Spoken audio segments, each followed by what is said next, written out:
On est sur le modèle standard LFP. C'était pas annoncé sur le prospectus. Par contre, pas d'essuie-glace automatique apparemment sur ce modèle ni sur l'autre. Déchargement, c'est pour utiliser donc le système V2L.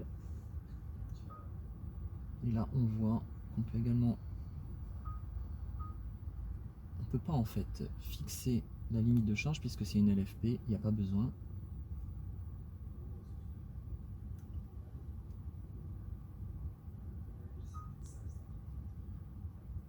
Calendrier de chargement. On doit pouvoir programmer, voilà, début de charge, fin de charge, calendrier de chargement.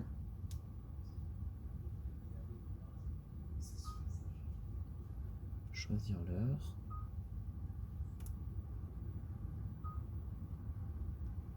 Mais je vois pas comment on choisit les jours. Donc je pense qu'on peut uniquement programmer début et fin de charge.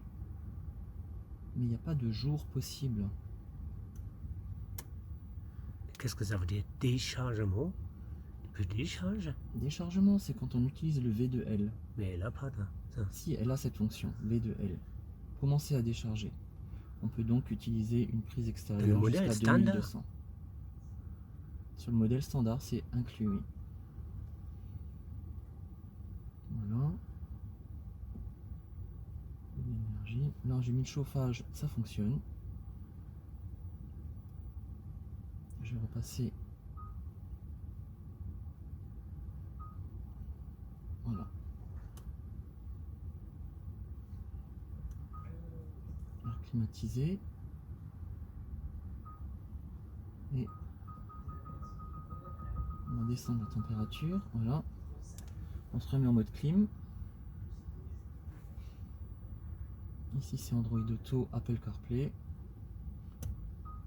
Bon, il n'y a rien qui est branché, donc je suppose que ça ne réagit pas. La vitesse ici.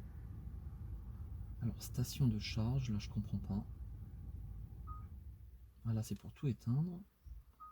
Mais là la traduction n'est pas bonne, station de charge, ça n'a rien à voir puisqu'on est sur le mode clim. Ici on est sur la charge. Charge en cours. Calendrier, voilà. Paramètres de charge.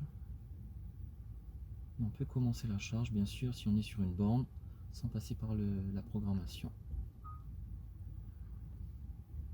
Voilà.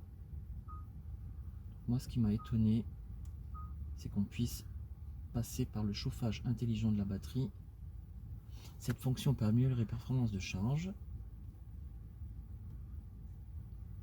rapide, mais elle réduit l'autonomie du véhicule. Voilà, donc ça c'est lorsqu'on veut charger rapidement avant d'arriver au superchargeur, comme pour une Tesla. On peut donc programmer la destination et là activer manuellement le chauffage de la batterie pour que la charge soit plus rapide au moment de la charge rapide uniquement. Mais ça consomme de l'énergie, donc il vaut mieux la désactiver si on n'en a pas besoin. Sinon on va consommer de la batterie comme c'est le cas actuellement puisque j'avais mis le chauffage de la batterie.